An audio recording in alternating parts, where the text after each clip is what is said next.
Texas health officials are concerned tonight about the sudden rise in the number of cases of whooping cough across our state this year. And the worst months for the disease are still ahead. Doctors say whooping cough can lead to pneumonia in teens and adults, but can sometimes be fatal for infants.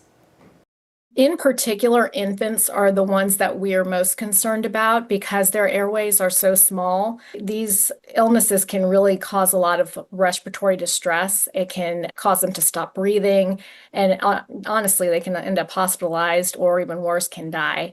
The Texas Department of State Health Services Tuesday reported that the number of people infected with whooping cough is at an 11-year high, with 3,500 cases reported this year. Last year, just over 1,900 cases were reported.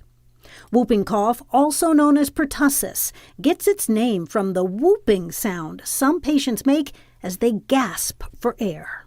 Health experts are linking the rise in the disease that spreads easily among children to lower vaccination rates. They say getting vaccinated is still the best defense against the illness. And so now that we're starting to see some of these illnesses, I mean, you hate for that to be the thing that is a wake-up call, but really we need to be vigilant about keeping our kids up to date on their vaccines and making sure that they're appropriately vaccinated. According to Texas Health and Human Services, 85% of the cases this year have occurred in children. Austin-Travis County has seen more than 100 reported cases of pertussis this year, including at least 6 cases at Lamar Middle School.